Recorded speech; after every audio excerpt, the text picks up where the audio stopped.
যখন 1978 সনে নেত্রী ফিরেন নাই, আমরা যখন তরুণ রাজপথে দাঁড়িয়ে জিয়াউর রহমানের গাড়ি আটকে দিয়েছি মাননীয় স্পিকার, ফ্ল্যাগ নিয়ে জিয়াউর রহমানকে ঢুকতে দেয়নি নারায়ণগঞ্জে।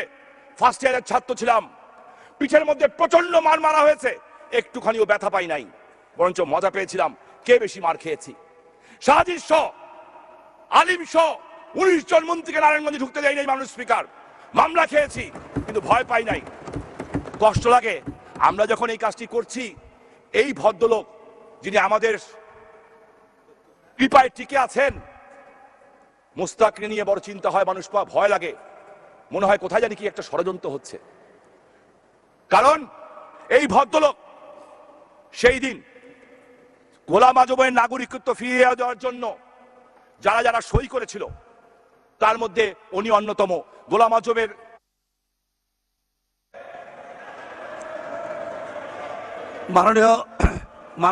মাননীয় সদস্য, প্লিজ প্লিজ সাইলেন্ট প্লিজ। মাননীয় সদস্য, আপনার বক্তব্য শুনে আমিও অভিভূত, কিন্তু আমার কাছে সময়ের কনস্ট্রেন্টনেস অবশ্যই আছে, এটা আপনি জানেন। টাইমটা লিমিট করে দেন, মাননীয় চিফ হুইপ। তারপরও সিরিয়াল ভঙ্গ করে আমি আপনাকে বক্তব্য দেওয়ার সুযোগ দিয়েছি এই কথাগুলো শোনার জন্য। আপনি আর 5 মিনিট বলুন। মাননীয় স্পিকার, মাননীয় স্পিকার আমার 10টা মিনিট দেন। জি, থ্যাংক ইউ মাননীয় স্পিকার। 5 মিনিট বলেন। জি মাননীয় স্পিকার, ধন্যবাদ মাননীয় স্পিকার। আজকে কে এই ভদ্রলোক 78 সনে সই দিলেন? বইটার নাম কি? জামাত ইসলামের থেকে প্রকাশিত বই গোলাম আজমের সংগ্রামী জীবন। গোলাম আজমের সংগ্রামী জীবন, ওই বইতে লেখা আছে যে উনি গোলাম আজমের নাগরিকত্ব ফিরিয়ে দেওয়ার জন্য সিগনেচার করেছিলেন। সিগনেচারের কপিও আছে সংগ্রাম পত্রিকায়। কে লোকটা? কে? উনি তো আমাদের মধ্যেই ঘোরাফেরা করেন, প্রগতিশীল সাজেন, আর এই সংসদের সংসদ সদস্যদেরকে মাদকের সম্রাট বানানোর চেষ্টা করছেন। ওনার নাম ইকবাল সোবহান চৌধুরী। মাননীয় স্পিকার, আমি প্রথমেই বলেছি আপনাকে ধন্যবাদ দেওয়ার যোগ্য কিনা। আজকে এখানে আমাদের কারো রাইট নাই, নোবডি, কেউ রাইট নাই মাননীয় স্পিকার, যে আমরা আমার পবিত্র নেত্রীর গায়ে 1 ফোঁটা ময়লা কলিমা লেপন করতে পারি। আমরা পারি না। যদি আমাদের মধ্যে কেউ কোনো একজন প্রকৃত অপরাধী হয়, আমার মনে হয় আমাদের বিরুদ্ধে তদন্ত হওয়া উচিত, আমাদের স্যাক করা উচিত, সংসদ থেকে বের করে দেওয়া উচিত।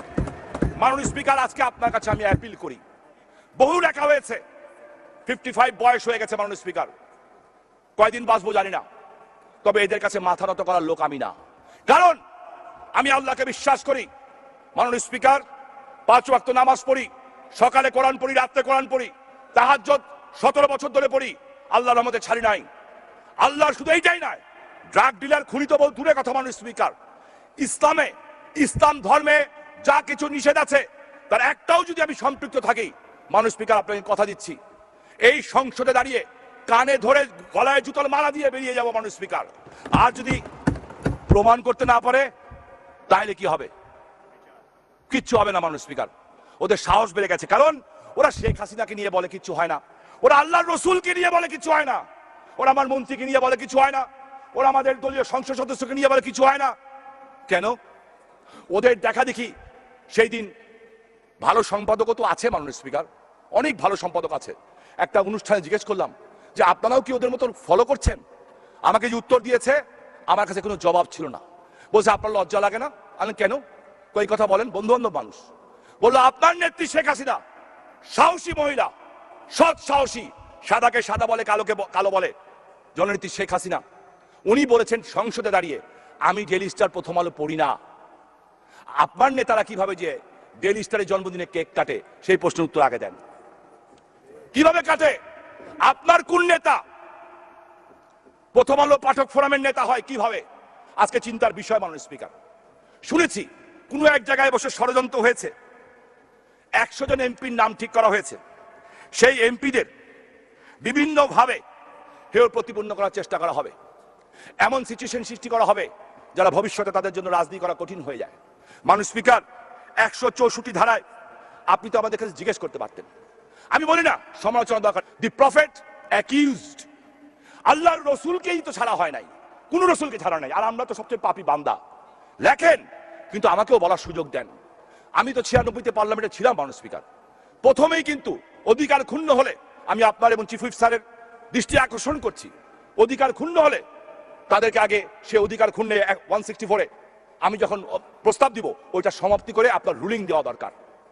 আপনি যদি রুলিং দেন, তাদেরকে যদি তলব করেন, তলব করে জিজ্ঞেস করেন যে আমার সংসদ সদস্যের বিরুদ্ধে তুমি যে লিখেছ তোমার প্রমাণ কি, প্রমাণ পেলে ব্যবস্থা নেন, আর যদি প্রমাণ না পান তার বিরুদ্ধে ব্যবস্থা নেন।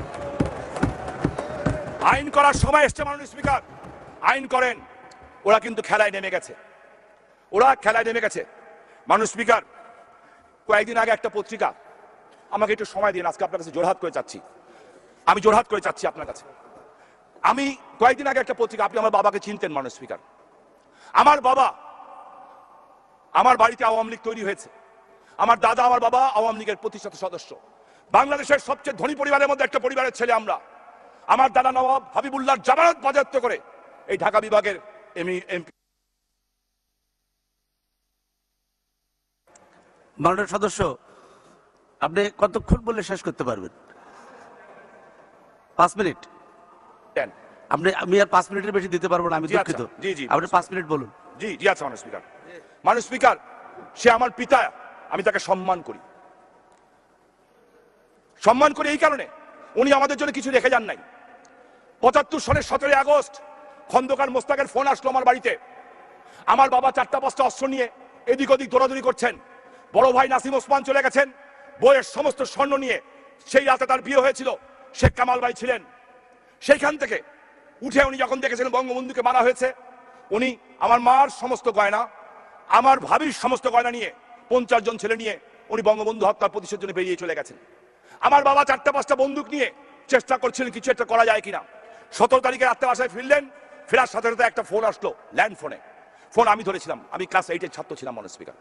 ফোন ধরে বললাম হ্যালো। বলা হলো উপর থেকে খুনি খন্দকার মোস্তাক উনি কথা বলছেন। উনি আমার দাদার পয়সা লালিত পালিত হয়েছিলেন, আমাদের গ্রামের পাশেই তার বাড়ি। আমার মা, বললাম আব্বা মোস্তাক, আমার বাপ তখন ঘরে ঢুকেছেন মাত্র। আমার মা ফোনটা কেড়ে নিলেন, নিয়ে খন্দকার মোস্তাককে বললেন বলেন। বলল তুই করে বলতেন, বলছে যে আমার বাবার কথা বলছে, জোহা সাহেবকে জোহাকে বলো যেভাবে বলছেন ঠিক সেটাই বলছি, আমার এখানে শপথ নিতে, আমি ওকে মন্ত্রী বানাবো। আমার মা উত্তর দিয়েছিল যে আপনাকে একটা কথা পরিষ্কারভাবে বলতে চাই, আমার স্বামী যদি আপনার মন্ত্রী সভায় শপথ নেয় তাহলে প্রথমে আমি নিজেকে চেষ্টা করবো তাকে হত্যা করতে, আর যদি না পারি তাহলে নিজে আত্মহত্যা করবো। মানুষ